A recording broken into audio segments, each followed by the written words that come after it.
จะเอ เห็นยังล่ะอุ่นเขา อุ่นเขาโดยสวัสดีหนึ่งเขาแรงบ่โอเคมากัน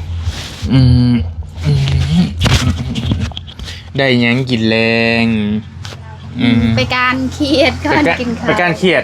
ไปว่าเจ้าเมื่อคืนนี้ก็ได้ไปน้ำกันโดยไปกับลุงจนยำมาหนีแล้วนี่มองได้มันบอกควันไอ้คุยน้ำไหนสักหน่อยโอเคมาเวหาน้องดอกเคก่อนพี่น้องเอ้ยมาคุยน้ำน้องเพิ่นเพราะว่าเคยคุยน้ำเธอหนึ่งมันสิโอเคอยู่บ่นางง่ายอยู่บ่คุยนางเฝ้าหดเข่าเลยเด้ฮ้อนนะยานายฮ้อนบ่ฮ้อนดอกค่อยนะหนึ่งเขาแรงเนาะเครียดได้ลายอยู่บ่เครียดวันนี่บ่โดยได้ลายอยู่ได้ลายอยู่โดยเครื่องโค้งเต็มโค้งบ่คือได้30โต20โตประมาณโอเคมาจากโมงฮะเนาะ9 โมงมา9 โมงโดยจะคนแน่ไปฮะ7 คนไป7 คนหลายคนนี่ดิเขียดแตกไปแล้วนี่เนาะเสียงเซลไปเด้มันไปเบิดเขียดหลายคนไปเห็นว่า 2-3 คนก็ได้หลายแต่มี7 คนไปนำกันให้ก็บ่ได้กวางบ่ได้แยกกันไปเป็นหมู่เลยบ่ได้แยกมันก็ได้หน่อยมันคนละเล็กคนละหน่อยแบ่งไปแล้วแบบนี้เนาะโดยโอเคเบิ่งกันเด้อไอ้ว่ามันก็บ่อยากอันนี้ปานใดไปพุ่งก็ได้ปะไปขึ้นเฮือนจะพุ่งก็ได้ปะพี่มาขึ้นเป็นตัวนี้ก็ได้เนาะนางได้เนาะโอเคปะไปพี่ก็ได้มันคือว่าวัดใดวัดหนึ่งบ่อันนี้มองนั่งลิ้นนั่งหัวบ่อันนี้ก็ได้เนาะโดยฝนตกเด้อพี่น้องเอ้ยเบิ่งเด้อให้ขออนุญาตเด้อโดยอย่าคึมอีกได้บ่ขึ้นเฮือนน้องอันน่ะว่านี่เรียบร้อยพี่น้องเอ้ยก็ขึ้นเฮือนนี่โอ้อยู่หิมพี่เลยเฮือนน้องเพิ่นก็ได้กักอีหลีอีหลอตอนนี้เฮือนแบบได้แสนนี่เฮือนครัวบ่เฮือนยักษ์แสนนี่เนาะว่าสิเฮ็ดเฮือนครัวแต่ยังบ่ทันแล้วก็เอาไว้ข้าวนำก็จุไฟอยู่ตารางก่อนแบบว่าจุไฟอยู่เฮือนเวลาลืมเลยยันไฟลามเลยมองเฮ็ดกินเฮ็ดหยังเฮ็ดยากอยู่นี่อันนี้เนาะมันก็เด้อจะขยับ โอเคอาชินังนำโอเคโอ้ปับ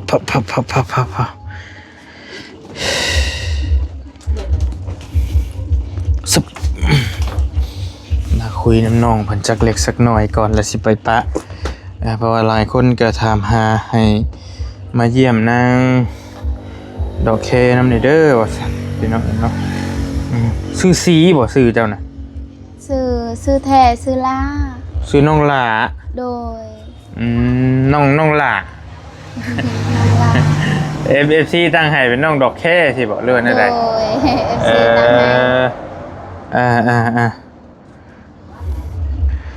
FC ตั้งให้ก็คักดิสาวสีดอกแค่เหมือนกันเด้อเจ้า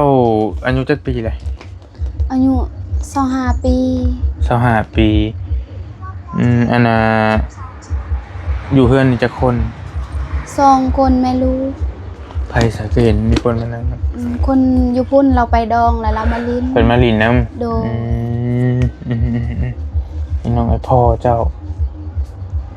ดิพ่อเสียแล้วพ่อเจ้าเสียโดบ่อยากจื้อปานใดพ่อเสียแต่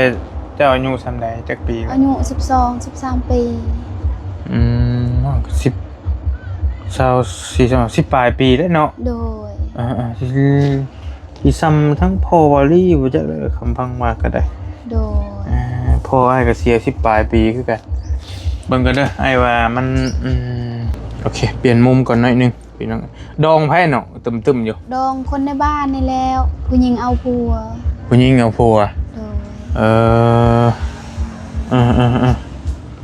อันค่าดองเท่าไหร่หมู่จะบ่แบบว่าคนในบ้านแต่บ่ได้เป็นหมู่กันแต่รู้จักกัน ส่วนหลายเท่าไรเดี๋ยวนี้ค่าดองแปลว่า มันเป็นบางคนเด้ไอ้มันบ่คือกัน แล้วแต่ โดย แล้วแต่ผู้ชื่อว่านะผมหมายว่าเขาเจ้ามีงานตึมอยู่พี่น้องงานดองยามนี่ก็มีดองเดือน6บ่ตัวนี้ยามฝนเพิ่นก็แต่งบ่อยู่พี่ แซง บ่ฮู้เพราะทั้งบ้านอ้ายแต่งจะเดือน2 เดือน4 เดือน6บ่หรือเดือน8สินะเดือนคู่หั่นน่ะบ่ฮู้ว่ามันอยู่พี่เพิ่นเฮ็ดแนวใดแต่งเฉพาะเดือนคู่อยู่บ้านข่อยเพราะยังไงทั้งน้องเพิ่นนี่เป็นผู้สาวแต่ยังเป็นสาวหรอยังบ่ได้เคยแต่งการแต่งงานหรอวะยังอยู่เนาะ โดย สาวน้องดอกแคซะคันจะว่ายังไงก็สาวซีดอกแคเต็มยศก็ได้พี่น้องเจ้าอยู่กับแม่2คนเนาะ โดย วันนี้ล่ะพี่น้องจะไปทางใดเบิดพี่น้อง เราเอาผัวหมดแล้ว อืม 2 คนเราเอาผัวหมดแล้ว เจ้าเป็นลูกที่เท่าใด ลูกลา เป็นลูกหล่าเลยเป็นลูกสาวหล่าเลยเจ้าบ่สิเลี้ยงแม่ โดย คนละเทิงไอ้ว่าได้ยินกับเจ้าว่าเมื่ออยู่น้ำผัวบ่แม่นบ่ โดยเขามาอยู่เฮือนผัวหมด เจ้าสิมืออยู่เพิ่นผัวป่ะล่ะ ว่ายากเขาอยู่เฮือนผัวแต่แบบว่าเขามีครบน้องอยู่ในเฮือนเด้มีผู้เลี้ยงแบบว่ามีผู้ชายอยู่ในเฮือนเนาะ โดย แบบว่าอันนี้บ่มีผู้ชายเด้มีแต่ผู้หญิงก็ต้องอยู่นำแม่คันว่าปะแม่หมดแม่ก็เฒ่าหมดแล้ว แม่ก็เฒ่าน้องเลยบ่อยากปะเราอยู่เดียว ความหมายว่าคันมีคนเลี้ยงกับใครนี้เนาะเจ้าไปอยู่น้ำลูกน้ำผัวกะแต่ว่านี่แหละมันบ่มีไผเลี้ยงแม่เจ้าก็เลยแบบไปบ่ได้ โดย ก็ต้องมาอยู่น้ำแม่โอเคคู่มือนี้เจ้าเฮ็ดหยัง เฮ็ดให้กะเฮ็ดสวนมันแล้วก็สวนกล้วย เฮ็ดสวนกล้วยนี่เฮ็ดให้นี่ โดย ก็เคยถามน้องเพิ่นเทื่อนึงแต่ว่ามันก็หลายมื้อรอบก่อนเพิ่นแหละบ่รีมาก็ได้เป็นเดือนแล้วบ่จ๊ะอันน่ะข้าวเจ้ายังมีอยู่มีกินอยู่ตอนนี้เนาะ โดย ยังพอได้กินอยู่เนาะ โดย โอเคก็หาอยู่หากินตามป่าตามดอนนี่แล้วเนาะ โดย การกบการเขียดไปเมื่อคืนนี่ก็ไปการเขียดกับลุงเฮิม โดย กับน้องๆเพิ่นแน่ไปนำกันเนาะ โดย นี่น้องแลแต่ก่อนหันเจ้าว่าเจ้าเฮ็ดเวียกบ่ไปเฮ็ดเวียกอยู่ใช้อยู่เชโปนบ่เจ้าว่า โดยอยู่เซโปนไป2 เดือนอยู่ แหละออกมาอยู่นำแม่บัดนี้ โดย อยู่บ่ได้บ่รู้ว่าอยู่ได้อยู่ อยู่เซโปนน่ะ โดย อยู่ได้เขาให้อยู่แต่ว่าน้องแบบว่าฮอดเวียกเลยเห็นเวลาทางให้อิหยังก็มา โดย ตอนนั้นน้องไปเฮ็ดเวียกแบบว่าแล้วปลูกมันก็ไปเฮ็ดเวียกแบบนั้น ไม่นี่เราบ่มีผู้อยู่น้ำแม่บัดนี้ โดย จำเป็นต้องได้ออกมาเฮ็ดเวียกหยังก็เจ้าเฮ็ดตอนนั้น เฮ็ดให้ เฮ็ดให้ โดย บ่อันอยู่เชโปนหั่นนะ ขายเครื่องขายเสื้อผ้า อยู่ในตลาดหั่นบ่ โดยบอนอนุสิทธิ์บอนทับเครื่องอนุสิทธิ์ อนุสิทธิ์โอเคมันมีห้างเสื้อผ้าอยู่นะฮะ โดยเบื้องหนึ่งละหันหมอเบื้องหนึ่งละหันผู้ที่น้องอยู่นั่นแหละ โดยโอเคก็ดีอยู่เพิ่นก็เนาะพออยู่ได้อยู่ โดยเราก็ใจดี โอเคแค่ว่าเราเองมีภาระมีอหย่างอยู่บ้านแหละอยู่บ่ได้บัดนี้ก็เลยพามายามใดสิมีครอบครัวบ่ทันอยากได้ติยังบ่ทันอยากได้เนาะ บ่อยากอยู่เฮือนเขา บ่อยากอยู่เฮือนเขาแบบใด แบบว่าเอาผัวก็ต้องไปอยู่เฮือนเขา แต่ค่ะว่ามีคนมักหรืออิหยังอยู่เฮือนน้องอยากได้อยู่แบบว่าซอยดูแลแม่เด้แม่ก็เฒ่าแล้วน้องบ่อยากปะแม่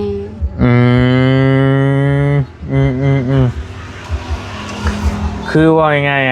ๆตอนนี้หันเจ้าคันว่ามีคนแบบว่าหับฐานะเจ้าได้ โดย คันว่ามาเบิ่งแย่งเมเจ้าได้นี่เจ้าก็อยากได้อยู่ โดย คันมาอยู่น้ำเจ้าแม่นบ่ โดย แต่ว่าชนหลายเขาเจ้าอยากได้เจ้าเมื่ออยู่เฮือนน้ำเขา เออโอเคมันก็ส่วนหน่อยเนาะส่วนหน่อย4คนจะมาอยู่น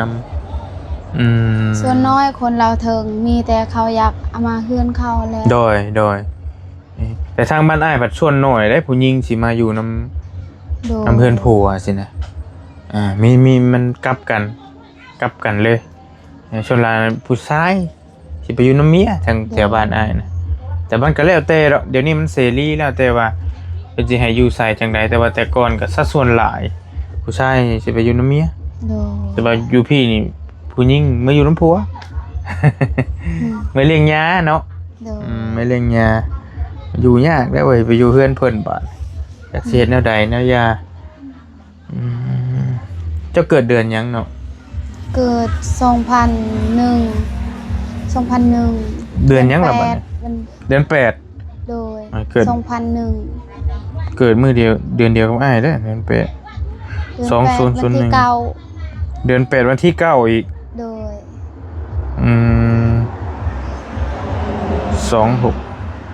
25ปีจนไหนก็26แล้วนี่เนาะบ่แบบว่า2026นี่แหละ25แม่นบ่แม่น25ปีอาจารย์ว่าจะเกิดเดือน8มันยังบ่ทันฮอดเดือน8เด้ถ้าเดือน8สิฮอดเนี่ยมันก็ต้อง26บ่หรือว่าได้สิเจ้าไล่แล้วหรือว่าตอนนี้จะ24อยู่กำลังสิฮอด25บ่โดยเพราะว่าบ่ทันฮอดเดือน8เด้โดยโอเคกำลัง24ซะแต่ก็2026แล้วเนาะ2026โดยไล่ตามปีก็แม่นความเจ้าโดยแต่ว่า2027แล้วแม่นเจ้าฮอดเดือน8ก่อนเนาะยัง24ปี25บ่ทันเต็มบ่ทันเต็มเดือนโอเคหมู่เอาผัวป้าว่าล่ะบ่หมู่มีหมู่หลายบ่บ่ค่อยมีหมู่แต่แบบว่ารุ่นเดียวกันเขาเอาผัวหมดแล้วเอาผัวบ่แล้วโดยเฒ่าบ่ซั่นเจ้านี่ก็เจ้าว่าเฒ่าว่าดอกว่านี่แกเฒ่าก็ย่าแล้วบ่มีใครเลี้ยงแม่ก็บ่เอาโดยแบบว่าเฮ็ดคือเขามีครอบครัวเด้ใครร้องเพลงบ่ใครร้องเจ้าต้องแล้วแต่แม่เว้าโดยมันสิว่าประมาณเท่าใดก็เจ้าแต่งกันแทนพอฮู้อยู่บ่คร่าวๆก็ตอนพอจริงๆเอาแม่จริงๆก็บ่ฮู้เด้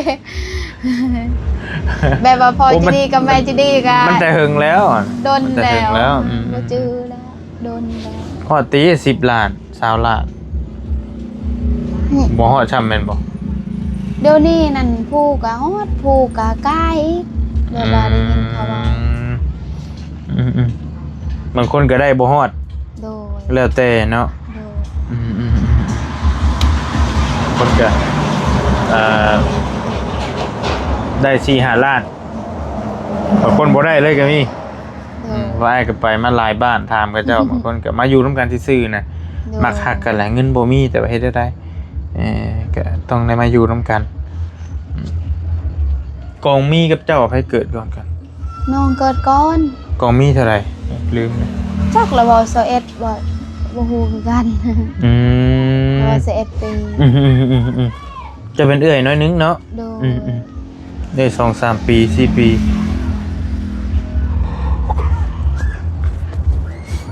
กระโบอันเบิ่งก็ได้ให้เบิ่งก่อนอันน่ะเพลงดังตอนนี้หัน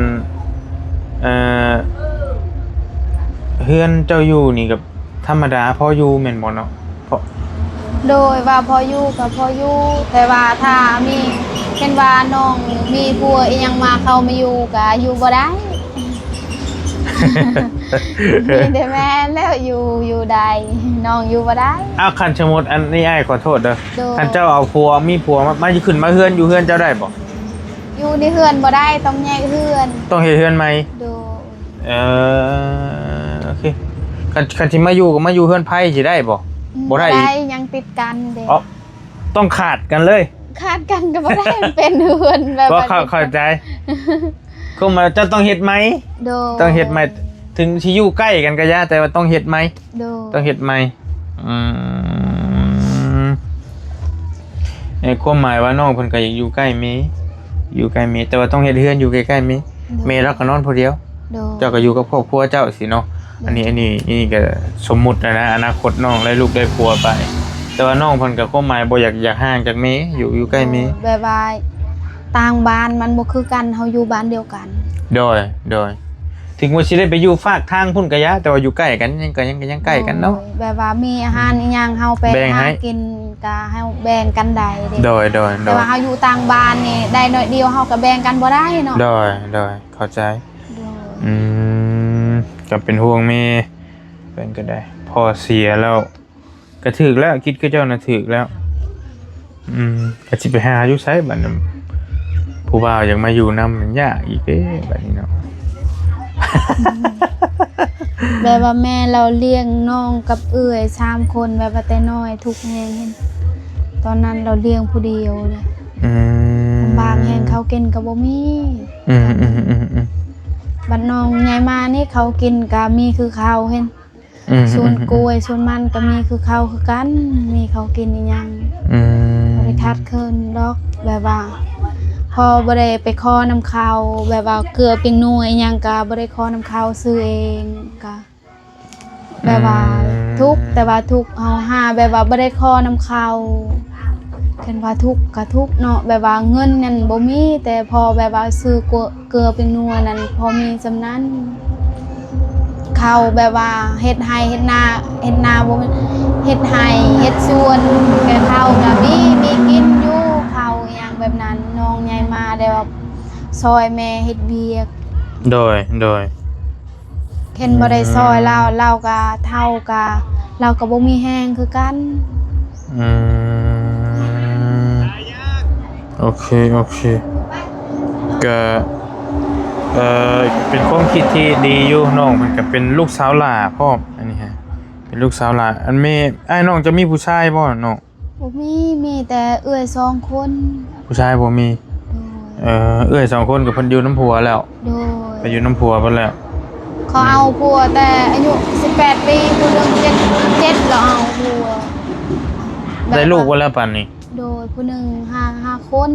ผู้กก ปัดโท ผู้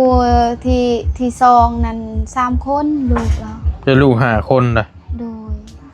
ยายเป็นบ่าวและผู้กกนั่นลูกเรา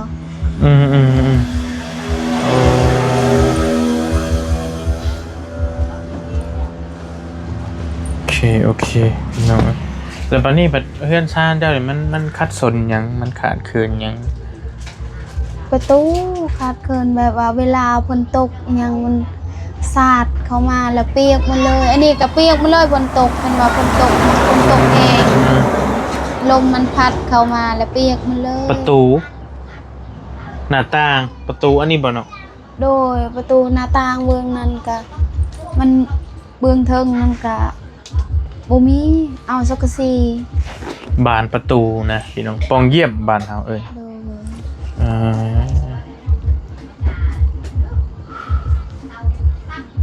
แบบว่าเคยทุกข์แล้วแต่น้อยแฮงเห็นเคยทุกข์แบบว่าเคยทุกข์หลายเขากินอีหยังก็บ่มี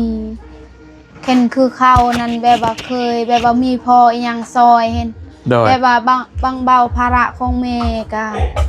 เฮาคือแบบว่าสำบายหน่อยนึงเนาะสำบายแล้วเฮาใหญ่มากก็รู้สึกขี้ค้านแบบนั้นเนาะแบบว่าคนแบบว่าน้องนี่ทุกข์แฮงแต่น้อยก็แบบว่ารู้สึกว่าเห็นเฮาบ่ได้เฮ็ดหยังบ่ได้เฮ็ดเวียกหลายก็บ่ได้กินเด้ โดย ไปขอน้ำข้าวพี่น้องก็บ่มีคือกันเฮือนเขา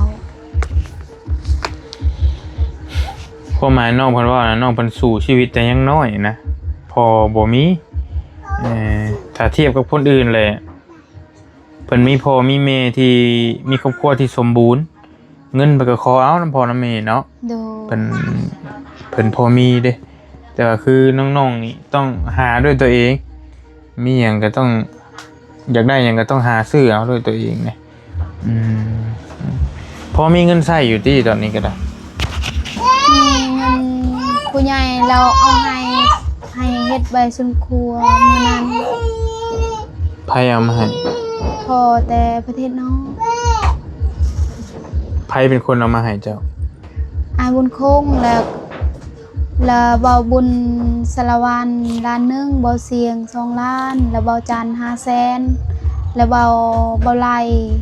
500,000แล้วเอามาให้ อืม ผู้ใหญ่เราซอยน้อง เด้ออืมได้แล้วบ่สำเนาครัวเจ้า วันที่29เขาให้นัดไปเอา ไปเฮ็ดแล้วไปแล่นแล้วเนาะโอเคอืมคันลำพังเจ้าหาเงินเองก็หาแบบใดบัดนี้เนาะ เช่นว่าปีหนึงแบบว่าไปหาเฮ็ดเวียกนั่นแหละแบบว่าเวลาที่แล้วปลูกมันอีหยังก็แบบว่าเดือนหนึง1.5 ล้าน2 ล้านก็เอาพอได้ซื้อเกลือไปนัว โดยอือฮึเจ้าเฮ็ดมันอยู่ปีนี้กะ โดยเฮ็ด อยู่ใช้สวนมันเจ้า อยู่เทิงอยู่กกไม่ดูนั่นส่วนหนึงส่วนติดทางนี่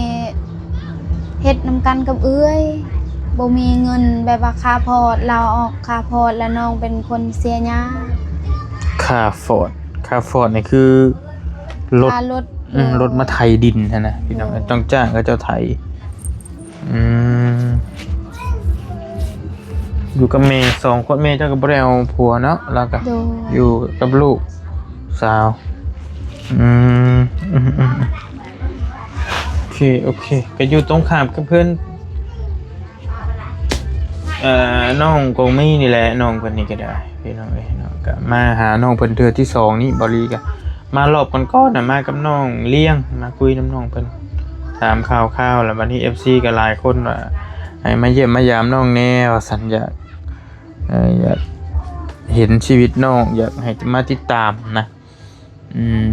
เป็นอะไรก็คือเห็นนี่แหละน้องก็ได้อยู่ตอนนี้ก็อยู่กับเมย์ไฟฟ้ากับบ่มีเนาะเฮือนเจ้าก็ได้เนาะบ่ได้มีไฟฟ้าเนาะ บ่มีแต่ใส่แสงโซลาร์เซลล์ จะมีรถคันหนึง 2 คัน มีรถ2 คัน โดย รถเจ้าเอง โดย โอ้เก่งได้ซื้อรถได้ฮอด2 คันรถเก่าคันหนึงรถใหม่คันหนึงบ่ โดย รถไว้แก่กล้วย โดยรถแกโกยคันหนึงแล้วรถแบบว่าไปเฮ็ดเวียกคันหนึง โดยหาเงินซื้อเอง โดย โอ้บ่ธรรมดายิงพันเก่งเวลาเวียดกินกุดอีหยังก็ไปขายอยู่เวียดกล้วยแบบเวลายามนั้นมันมีราคา โดย ต้องไปขาย โอ้ไปขายอยู่เวียดผู้ โดย โอเคไปเองเจ้า ไป แม่ก็ไปบ่ได้เลยเนาะจักปีแม่เจ้า เราได้แล้ว65 ปี 60ปลายแหละ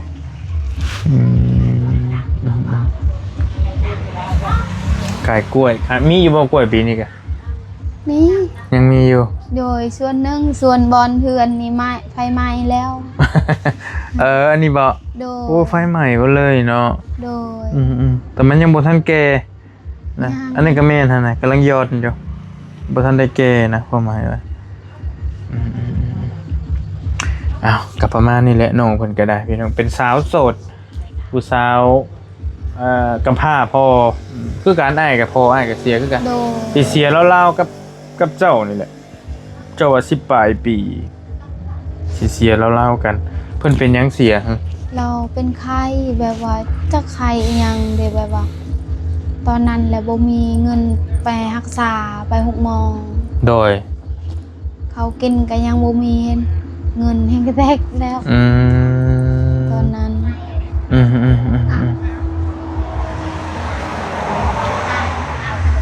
ก็เลยปล่อยให้เสียเลยบัดนี้ โดย อันนี้น่ะบ้านแม่เจ้าหรือบ้านพ่อเจ้า บ้านแม่ บ้านแม่ โดย บ้านพ่อต่างหาก โดยพออยู่บ้านสกีแต่เรามาอยู่นี่ อ๋อบ้านสกีนี้ โดย โอเคพี่น้องไปมีแต่อ้ายไปพาคนอ้ายสิพาไปเวียกเลย โดย มีแต่เอาไว้อันนี้อ้ายเอาไว้ซื้อบัตรเติมเงิน โอเคเด้อบ่เป็นหยังเด้อ ขอบใจหลายๆ ขอบใจหลาย โคตรเขาจะใหม่เลยไปจ้ะ โอเคอยู่ดีมีแห้งเด้อน้องเด้อ สบายดี โดย ขอบใจหลายๆเด้อ แล้วจั ทั้ ง ง ว่า ทีมงานแล้วก็ FC น้ำที่ติดตามน้องข โด อบ ย ใจหลายๆทุกคน โดย เด้อ โอเค อยู่ดีมีแรงทุกคน ไปพี่น้องเอ้ยอันนี้เฮือนน้องเพิ่นหลังคายังก็ธรรมดาอยู่ไม่ก็เป็นสภาพไม่เก่าๆนะดูหิมห้องหิมหวยพี่เลยเฮือนน้องเพิ่นก็ได้บ่ได้เอาหยังมาฝากมีแต่เอาเงินนั่นแหละให้พอได้ซื้อบัตรเติมเงินกินว่าซั่นดอกรถบริจาคปุ๊บอยู่ฝั่งปุ๊บก็มีอยู่เครื่องก็ได้แต่ว่าสิไปแล้วไปปะแล้ว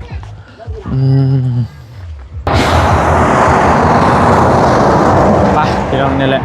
ก็เป็นเฮือนน้องดอกแค่เพิ่นอยู่ในหัดถัดมาพี่ก็สิเป็นเฮือนกองมีถัดมานี่ก็สิเป็นเฮือนเจดีย์แต่งจริงอยู่ใกล้ๆกันหลายคนก็ติดตามเฮือนน้องเพิ่นก็มีโอกาสก็แวะไปเยี่ยมไปยามบ่ลีก็เลยถามข่าวน้องเพิ่นบ๊ายบายฝากน้องเพิ่นในน้องดอกแค่สาวกำพร้าอายุกำลัง24-25ปีว่าซั่นบ๊ายบาย